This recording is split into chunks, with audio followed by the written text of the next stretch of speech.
and welcome to A Room of One's Own. I have with me Daanish Ahamed from PR Ramp. PR Ramp is a nonprofit organization that connects students to practicing individuals in the PR industry and the communications industry as a whole. He's a pioneer in the field of communications, as this organization does um, this work of bridging the gap between the mentors and the students. So I would love to know more about how that started and your career trajectory. So thank you for being here. Oh, thank you for having me. So my first question is about your previous work experience and how you shuffled different jobs in multiple industries. So to name a few, you worked at Service Canada, Conservative Party of Canada, City of Brampton, Weber Shandwick, and so on. So why don't Yeah. you illustrate your journey and how that improves your communications skills? Okay. Well, I think I've always been suited to a job that involves talking to a lot of people because that's where I generally draw most of my inspiration for life. And as a screenwriter, it's where most of my ideas for stories and characters come from. And I've been fortunate in all the experiences I've had to always have a setting where I'm exposed to different demographics constantly, and then to hear what their priorities are, what their kind of biases are, what their personalities are like, what their moralities, their belief systems are, and it just makes life richer, I think, overall. And that, of course, understanding that is crucial to being able to communicate with them, to being able to convey what you want to say in terms that they can understand and are excited to understand. Uh, So yeah, like I started off after undergrad working for the community center. Then I worked for Brampton Transit as a head clerk there. And then I did passport officer at Hamilton. Then I worked as an independent filmmaker for a while, which was great. And then then I had my Seneca postgrad, which was also interesting because the practical portion of the course, really gave you more hands-on stuff because the undergrad I did was more theoretical. And then after that was the Conservative Party elections. So the elections were happening in 2019. There was a candidate for Etobicoke North who needed communication support. And because I understood kind of the South Asian demographic, and the candidate was South Asian, as well as like the Canadian audiences a little bit. Like she brought me on as communications lead, where I really dove deep into data and analytics. And then after that, gone to Weber Shandwick, and here I am now. So that's just a quick trajectory. Yeah. That seems like quite a journey. I feel that also Yeah. made you an effective storyteller because you were able to extract from these multitude of experiences and understand different target audiences and how to communicate with them. You claim to be an empathetic communicator. Why don't you elaborate a bit So you about cut out there a little bit. Yeah. Mhm. uh, empathetic communicator? You Well, I call it mean, one. So why don't you elaborate more about that? yeah. Well, so empathy is, I think, a very powerful tool, and like we spent a lot of time studying it in like my philosophy and English courses back in my undergrad. And empathy is entirely imagination. You try to imagine the other person's circumstances and try to align yourself in that situation and see if you can feel what they're feeling. Of course, you're never 100% going to hit it, but the more efforts you make, the more and more you narrow that gap between their experience and yours. And it is a process that's pretty much a prerequisite if you ever want to tell stories of any kind, because if you want to tell a good character, you got to be able to capture that character as closely to reality as possible, or at least ensure that they have realistic reactions to the situations they find themselves in. So to me, empathy is always just a conscious exercise of imagination to kind of situate yourself in the other person's position as closely as possible. And I do feel that I do that consistently. One, because I'd be bored if I didn't do that, because like by using empathy, you access new thoughts and new feelings, and then like you get to see the world in a new way. And two, because if you ever want to either like get someone's true perspective, you got to see it from their point of view, like to not simply understand what they're saying, but also occupy their belief in what they're saying. It's like if someone believes strongly in something, you want to believe as strongly in that thing, even if you don't agree with it. And so like that, one of the greatest uses of that has always been in like creating kind of dichotomies in stories where if you make a hero and a villain, they both have to be compelling, right? And no villain thinks of themselves as a villain. So like for that purpose, empathy I really developed in undergrad. But then of course, once I went out into the PR field, it became more just understanding different perspectives and where they run against each other, where they kind of rub against each other, because they're both valid from whatever perspectives the person has. Yeah. So like I don't think empathy can be applied to a group because it's a singular Like you can occupy one person's position, but like to occupy a group's position assumes that they all have the exact same experiences. So that's also, yeah, like I think I use that empathy in a very kind of like philosophical sense rather than commercial or conventional usage. But yeah, Mm-hmm. I would consider myself an empathetic communicator. If I'm a good storyteller, then I must be. Of course. I think that's such an interesting point of view. And I feel how you became an empathetic communicator was also by volunteering at multiple places, like the Canadian Foundation for AIDS Research or That was a CPRS. minor role. That was just me covering doing social media posts for the Canfar. There was a charity dinner that they run annually, Yeah. and some Seneca students were just selected to go and volunteer for that. Yeah, I wouldn't Mm-hmm. really consider that was a one-off event. So yeah, But at the same time, I feel like becoming a volunteer and extending your help to these organizations like CPRS, or you were also an active volunteer at Seneca itself with the yeah, communications. more or less, yeah. I'm sure those experiences also helped you improve your skills as well as made you an empathetic communicator. Sure, yeah, but I mean, I didn't go into those experiences looking to develop. It's just I would be. That's what keeps things interesting, you know. You got to be Yeah. doing things, meeting new people, uh, getting new thoughts coming into your head, and that's the way to Mhm. do it. If there is a development of skills happening, that's a byproduct. It's never the intention. Mhm. Yeah. But would you say that when you were at such events, or you networked with different students from different courses, you understood what were the different challenges that they faced, especially in the PR industry? Were you able to encounter some of those Yeah, stories? I mean, I think the consistent worry across all students and graduates is like the job hunt process, which I know Definitely. can seem a little convoluted, just because I mean, in Toronto alone, like we have the three big schools, Centennial, Humber, and Seneca, and all the students come out, and there aren't usually enough jobs to cater for every grad that comes out, right? So that's challenging because on paper everyone seems qualified for the internship positions, and then you start to wonder, it's like if I have the same qualifications as the next person, like how do I get a leg up? And then that's why the networking aspect, I think, it's important in every industry, but in PR especially, uh, it's a magnified, partially because the job does involve relationship building is like a core part of the skill set, right? So that, yeah, I think that's how to manage internships is a big worry. How to manage finances is a big worry, especially because well, internships generally you're lucky even if you get paid, so that's challenging, especially for international students, who they don't have the support system of family here, so they're paying rent in Toronto, which is insane. And then yeah, balancing that, and then also with international students having to worry about how their skills translate in the Canadian market is also tricky. And yeah, like and the idea of unpaid internships is of course like something I've always been against. I generally discourage people from taking it on unless they have absolutely no other choice. So challenges like that around the job hunt are they're pretty consistent across the board, across all colleges. There's still a big concern on what exactly PR is. So people, public relations, like I've heard great definitions from so many people. They all sound right, but they haven't all resembled each other. Like everyone seems to have their own definition. They're all correct. But yeah, I think just like communications field is a good kind of narrowing down. And one other concern is also whether the skill set of a PR professional is enough to actually make a career in PR, because now you see the job postings ask for like advertising requirements or like marketing skill sets. So there is a bit of pressure there to need to do more to stand out for for basically like a buyer's market for the employers. Yeah. 100%. I agree to everything you said because as a PR graduate myself, I have um, seen all of these challenges and Understand? Yeah. try to figure out a way. And I feel how PR RAM helps in this is not only through the one-to-one mentoring sessions, which connect you to the practicing professionals, but also having this open dialogue through conversations with these professionals at higher posts in these big organizations. Usually, they have a closed door policy, but when you bring them to like a ask me anything session, or Yeah. uh, Love those. or just a virtual event, you open those doors and make it easier for students to understand more about the job and the industry. Yeah. So I think PR RAM in that way is doing an amazing job bridging that gap.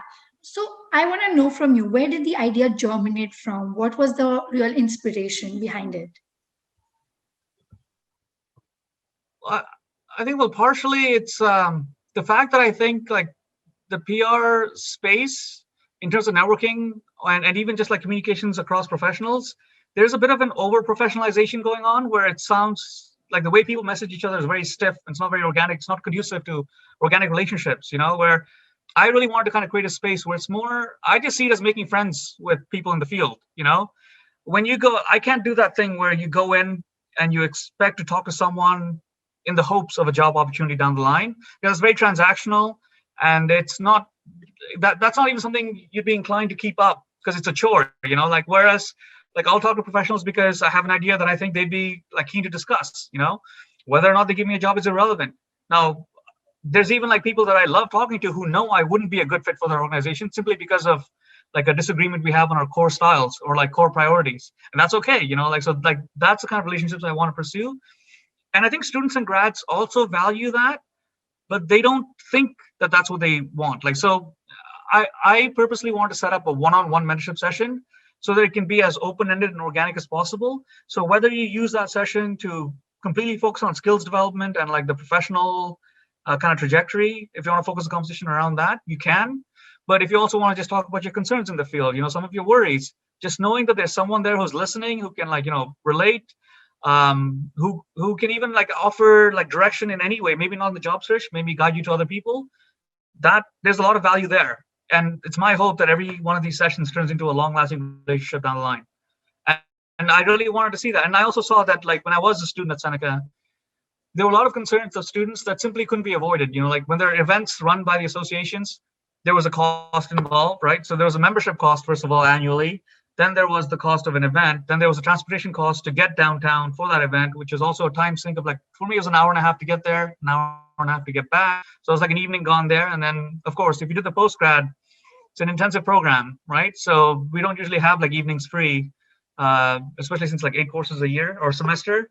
So it was packed in. So I thought like a lot of students wanted to attend, and some of the events were very useful. It's just that it wasn't feasible, right? So I wanted to go more towards something more organic and like one-on-one ish, because also networking events, it's tricky because students and grads will go into a space like this where there's like 30 different senior professionals who already seem to know each other, who already have a conversation that they're picking up where they left off previously. And students and grads feel like they don't know what they want to ask yet, so they just remain silent, and they're always disappointed after the networking event ends because it's like, where did I get the value out of it? But like with all the associations, it's always, you put the effort in and you get what you put into it, right? And I really just want to make that process as easy as possible. And so like our process is really, like I always have a call with the mentees, because students and grads, as I mentioned, they generally have a rough idea where they want to go, but then a quick clarifying call gives them a sense of who might be best suited. And this also takes a big burden off the mentor's side, because like they get bombarded with requests all the time for mentorship sessions, and they want to know that the person that's reaching out to them is reaching out specifically for their experience, their perspective, for advice they can share, rather than just cold calling off a list, that it's just a shotgun approach. So yeah, I think that like nearly every single person that I've matched up has said that the person they spoke to was a good fit for their interests and challenges.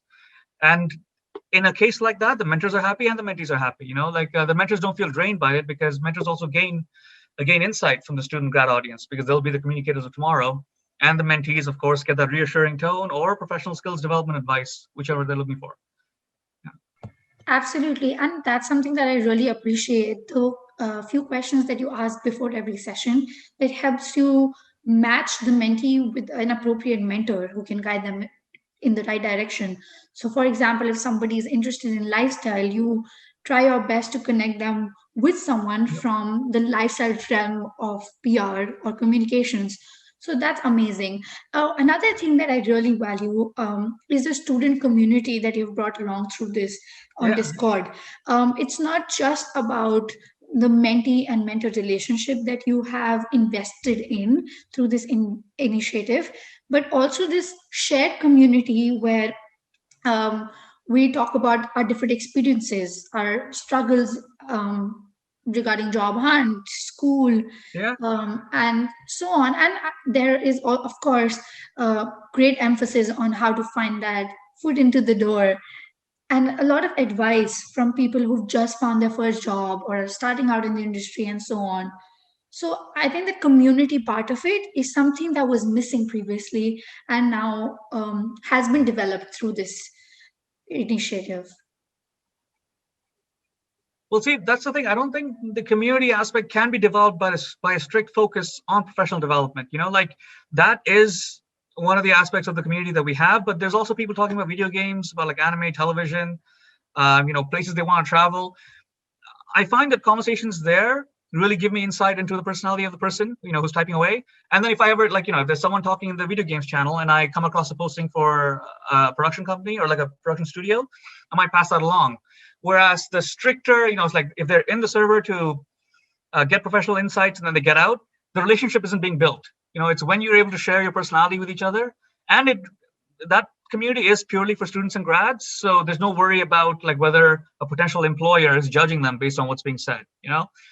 So like I really want to make that space, and it's and I think it's needed outside of the realm of professional development. I think I'd go insane if I didn't have like a group of people I could just talk to and not constantly have it be like how on LinkedIn everyone's just constantly promoting themselves.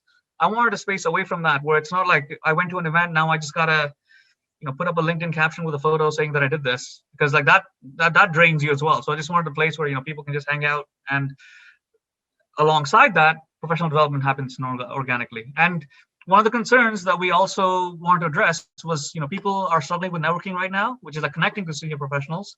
So every week we're aiming to have a guest come into our Discord server, and it's completely organic and like it's casual, it's low stakes, it's just done by chat, where students who are active in the time can just ask a question and then they'll answer, and they don't have any preparation, any prep beforehand, right? So it's all spontaneous, and I'm always fascinated by the directions the conversations go. Like we had Lanny Cardo come in, who was the VP of digital at National, and I didn't know that the conversation was going to go so far into the RFP process.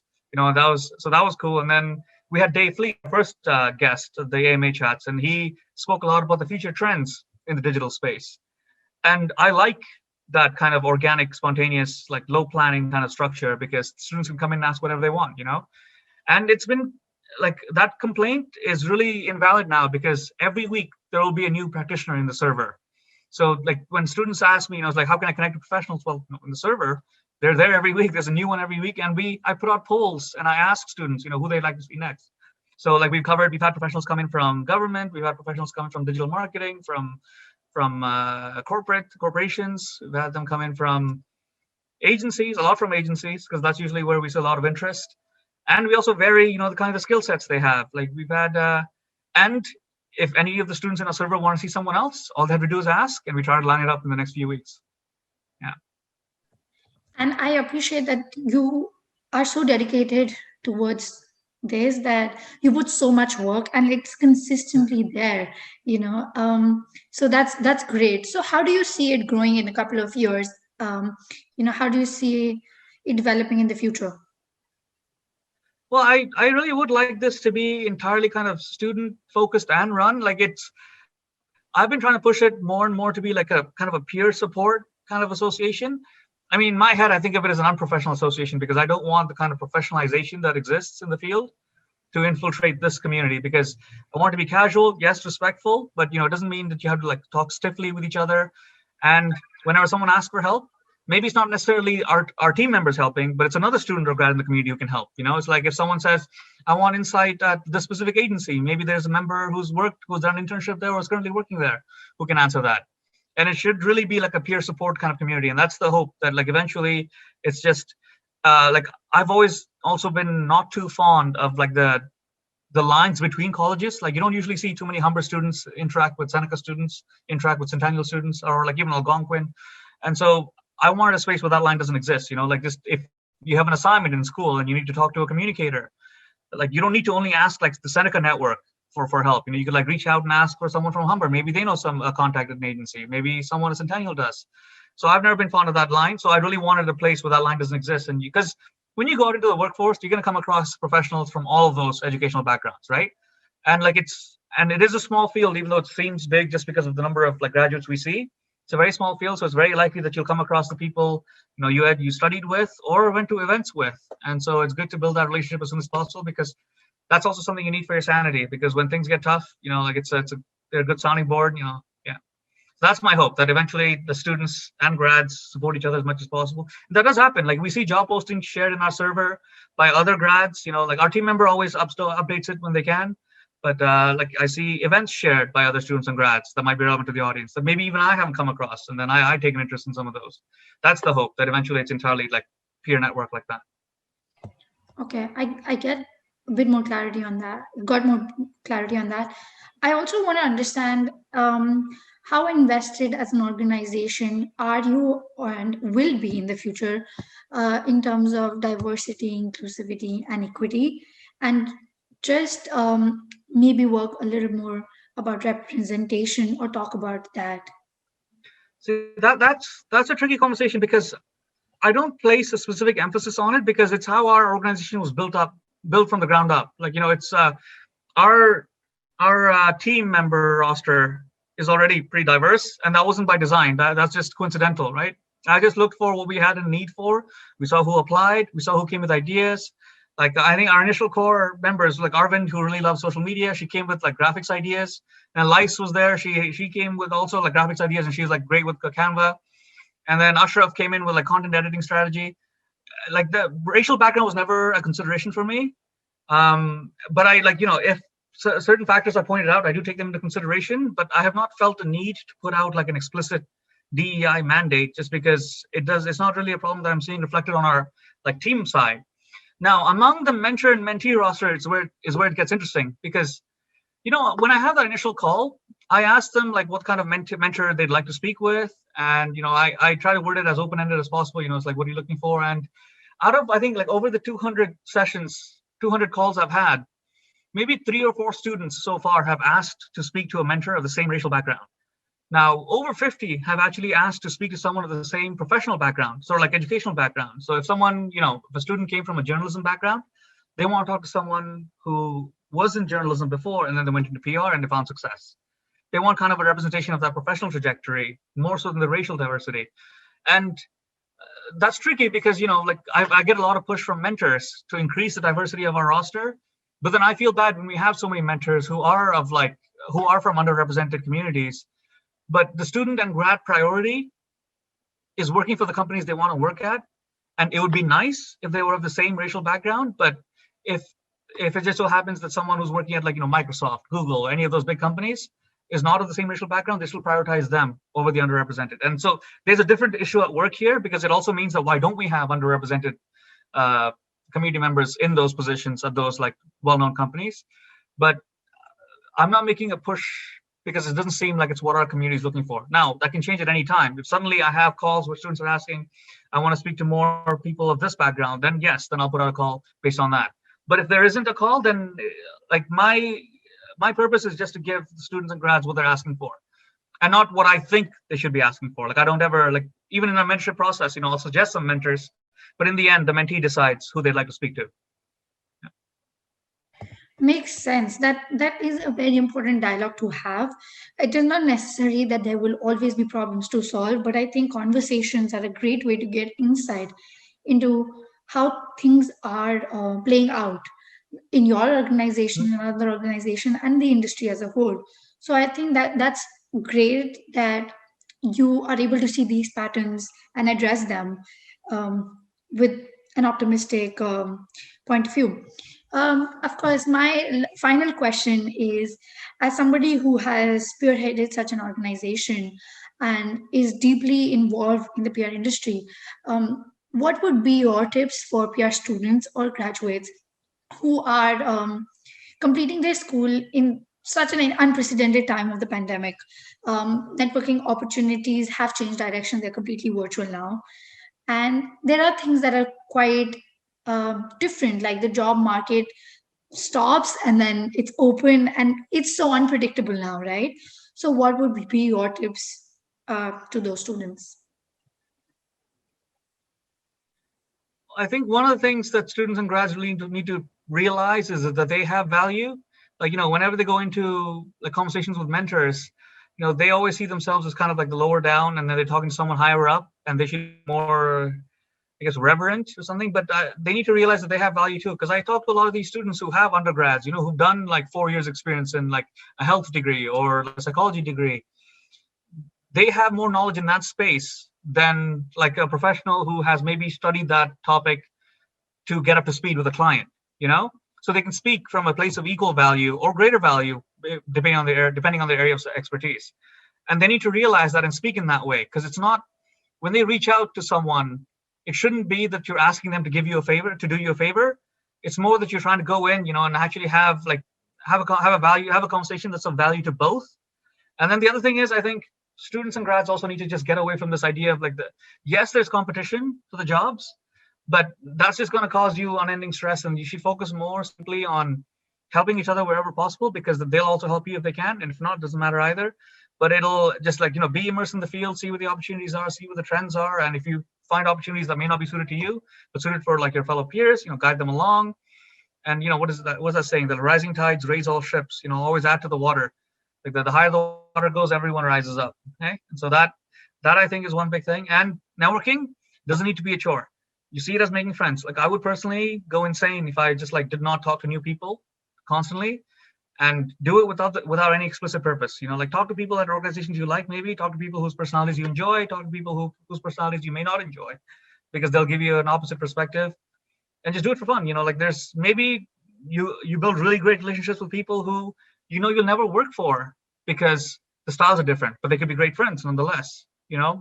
That I think that the transactional nature of like relationships really needs to go away as fast as possible, because it's not sustainable. You see these posts on LinkedIn. It's like, if you want to grow your follower count, make sure you message these like 5 people a day. I'm like, this just makes it like, this is draining kind of the quality of relationships nonstop. And so I'll never have advice like that, nothing stiff like that. It's like I see, send like a thank you email, like for interviews, yes, for like mentorship sessions, do what you would do if you had a good friend.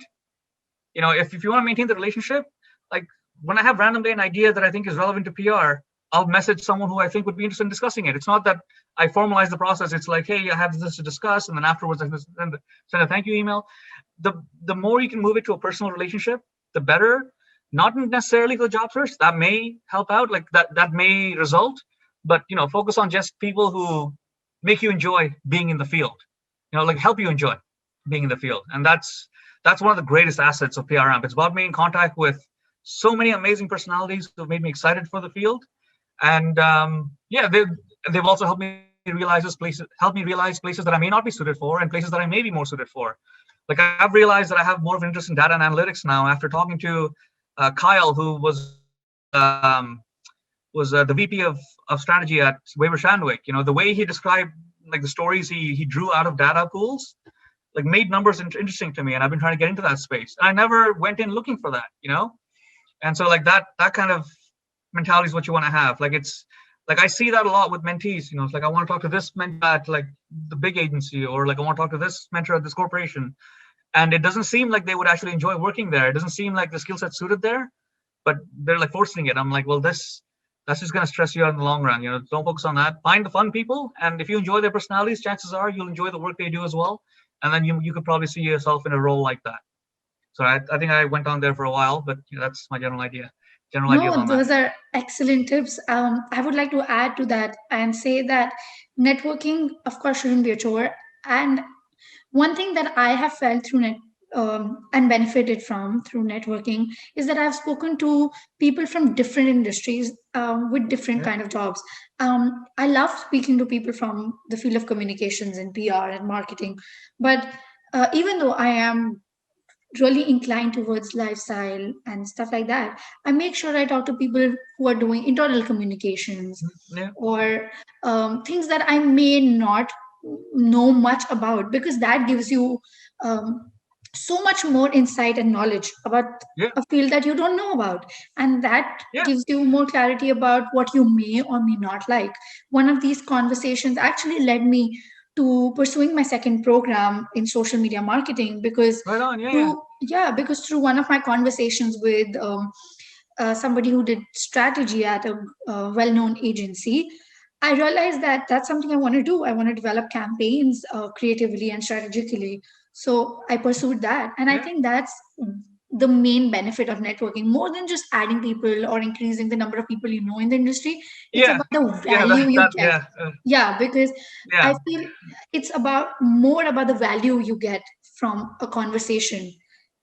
And I think PR yeah, Ram felicitates um, that process. So thank you yeah. We for try to as much as we can. Yeah, yeah. So yeah. We try to. Like that's the goal.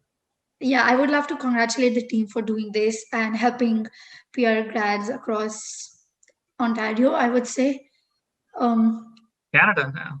yeah. Yeah. Well, we get. I Yeah, don't even know exactly. how they hear about us, but we've had like kids from BC, Nova Scotia, and I'm like, okay, That's great. great. Yeah. That's great. That's amazing, actually. So, I think this was a great conversation, learning from your experiences about PR Ramp and the community that's being built through this. So, thanks for coming here and speaking to me today. No, thanks for having me. I hope I didn't speak too fast because I tend to do that. All right. I think that was fine. Thank you. Okay. All right. Yeah. That's the hope. We'll see. All right.